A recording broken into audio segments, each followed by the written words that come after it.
point where they're giving control of these supplements to the transnational drug corporations and to governments so that we no longer have the choice even of using them. And it's all connected. Harmonization.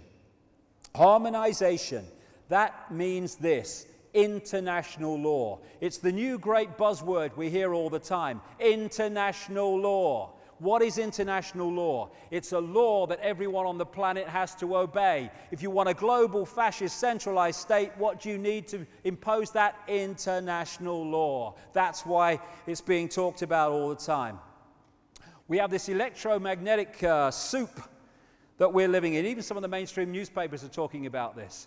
All these sources of electromagnetic and microwave, these are some of the places that they hide these microwave transmitters and phone transmitters and communication transmitters. So we don't even know how many are really there, because not all the ones we see are all the ones that are. Tetramasts in Britain and such like. And this is what happened when purified water was used on a plant for 9 days and microwave water was used on the same plant for 9 days. I won't go into that, but the effects of this electromagnetic fog is affecting the pituitary glands and the pineal glands, which connect into psychic sight, other dimensional sight, third eye, and all this stuff. It all comes back to the same thing, closing people down. That's what it's about. The chemtrails, full of metals, which I believe, which are poured out into the sky. You see them crisscross in the sky. Everywhere I go in the world, I either see them or people tell me it's a regular occurrence. Even I went to see Crater Muchwa near the Kalahari Desert. There were the bloody chemtrails going across the sky, pouring out, creating these crisscross. And contrails, which are the condensation trails coming out of planes, they disappear immediately because it's to do with heat and temperature. These, they hang about and then just get bigger and bigger over the sky, because they're not contrails, they're chemtrails as they're called, and they're full of crap, including metals. And I think, it's my view, I think they connect into this HAARP operation in Alaska, and there's other expressions of this coming around the world as well. And what HAARP is doing is bouncing radio waves off the ionosphere and back to the Earth, and they're basically creating all these things together, this micro reality world, energetic world, to try to disconnect us out there. And of course, if you want to affect all the fish, then the easiest way to do that is affect the sea. And then you've done it, and this is our sea, this energetic area that we're looking into to create that. And that's how it's possible. Now, I'll go quickly on this, but I've got to get through this before we have a break.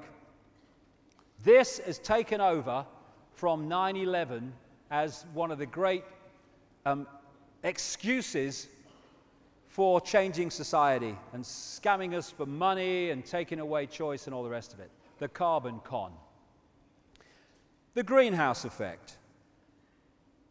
Carbon dioxide accumulates in the atmosphere, heat can't get out, planet warms up. For anyone that has not got it yet, I found this. There you go. It's really easy.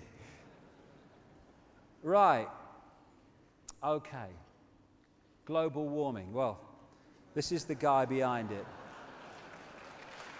Al Gore. You pick up different little understandings as you pass through life, and one of them I picked up a long time ago: if Al Gore's involved, it's a scam. That's a good one. There you go. He cares. He cares. You know, I mean, vice president in one of the most corrupt administrations, the Clinton administration in American history, and now he cares about the planet. Okay. Now, we have a lot of these agendas, like global warming, are supported now by these mass concerts. We had this Earth Day, and just being kind and caring for the planet.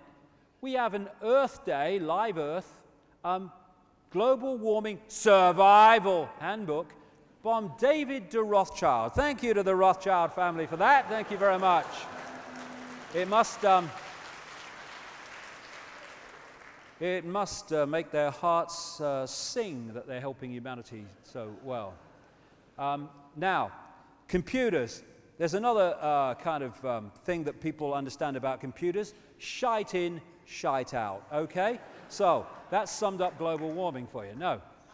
I'm not saying that the planet's not, the climate's not changing and all the rest of it, but it's always changed for a start. It just depends on what point of the cycle you pick it up.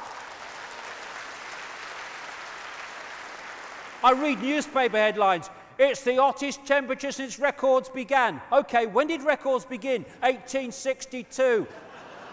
What?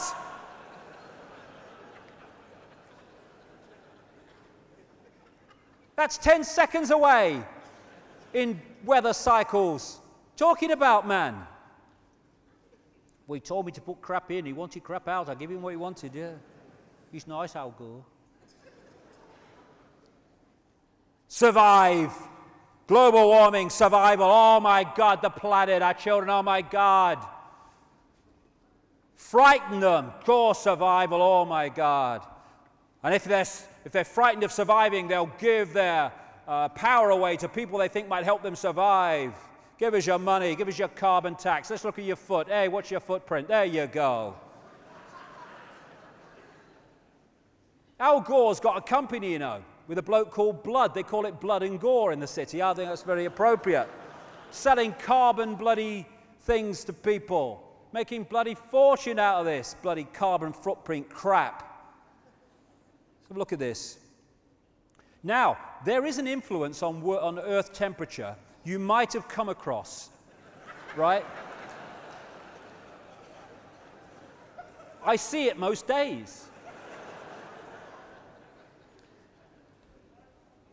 And it operates in cycles of what are called sunspots, when it's churning out vast explosions of energy, solar radiation across the solar system. Some of them are as big as Jupiter. Most are as big as the Earth and much bigger. They come to the Earth and they affect the temperature. Stool stands back in amazement. Do you mean the sun, when it sends out heat, heats up? Yes, oh my God. Give the man a donut. And they go in cycles. Here's the sunspot cycle for recent times. And the other planets are, or some of the other planets are also warming up. So obviously the carbon footprint on Saturn needs looking at. Now what else could cause warming? Oh yes. Bloody hell. Now, let's go a bit further back, 1862. And let's go back to the medieval warm period, as they call it, around 800 years ago, when it was warmer than it is today. Now, what caused that temperature in the medieval times? Was it turbocharged handcarts?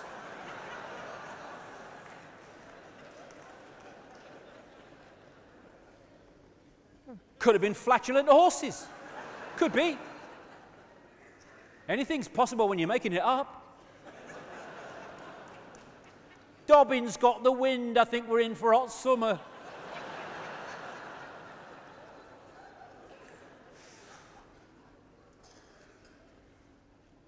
And then we went from the medieval warm period, which was a time of great abundance, incidentally. It's when it gets sodding cold we have a problem. And it went down into what they call the Little Ice Age. And this is when they're picking up some of these things here, right, to where the temperature is now and saying, oh, since records began. This is the Little Ice Age was when the Thames froze over and they had ice fairs on it. Still see it in Christmas cards and stuff. From the Little Ice Age, sunspot activity has been generally climbing, and the red is Earth temperature. I think there could be some connection. This is from 1860. Here's the sunspot activity. Here's the Earth temperature. Now, in 1940, when carbon production, and I'm not in favor of all that stuff. I'm not in favor of pollution. I'm just saying it's not causing the stuff that they're trying to claim it does for their own ends. 1940, when carbon production was much less than it is now, the temperature fell, so did sunspot activity, till 1975, to the point where the BBC were running documentaries on the dangers of the coming ice age. In the 1970s they were. And then it started climbing again. And they picked it up. It's global warming. I saw this guy, Peter Taylor, talking in a presentation recently that I was at. And this guy is no, friend of the oil companies and all that stuff. He's a former advisor on pollution and energy policy to the national governments, the European Union and the UN, as well as lead advocate for Greenpeace on occasions. And this is what he says, because he's an open-minded scientist, right brain open. Behind the scenes, there is major disagreement among scientists. There's not this consensus. The debate is over. No, you want it to be over, darling. Parallel to carbon dioxide rising, the solar field has increased by over 200% since 1900, and this is not factored into computer models. Shit in, shit out. Global temperature is not rising as predicted. In fact, it fell a whopping 0.6 degrees over the last 12 months, he said, as much as it has gained in the previous 50 years.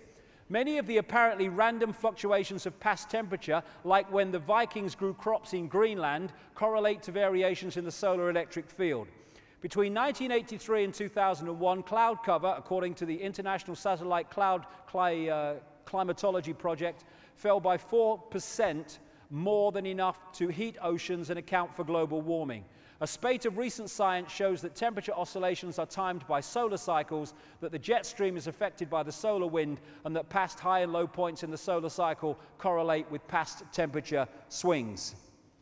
Got that, Al? And as he said, in recent years, the temperature has actually been falling. Now, we've got to explain this away, right? Global warming, survive, frightened. Temperatures are falling. All right, okay. Well, this was the Daily Mail headline on May the 1st this year. Global warming could stop naturally for 10 years, say scientists. Oh, really? I thought it was going to go up incessantly. And why are they saying this? Because underneath they're saying, oh, yeah, but imagine how hot it's going to get when it goes up again. Making it up as they go along because it's not true. There you go. Global warming. Climate is changing. Climate's always changing. And what we should be doing is looking to get the benefits of climate changing and to mitigate the downside instead of getting diverted into all this crap. But we're supposed to get diverted into it because it's the agenda. It's the agenda in the virtual reality game. And so, as we end this section, everything is upside down. Doctors destroy health, lawyers destroy justice, universities destroy knowledge, governments destroy freedom, major media destroys information, religions destroy spirituality. Why? Because they are meant to do so. And it's not people around the table. They're still at the level of playing it out. It's not even reptilian bloodlines. They're still at the level of playing it out. It's not even the shadow people behind them playing it out. It's not even the other dimensional reptilians playing it out. What's the next stage? What's behind that? I don't know, but I'll bloody find out before I leave here. And how deep does the rabbit hole go? I've no idea, but I ain't there yet. But I'll be here in 35 minutes. Thank you very much. Thank you very much.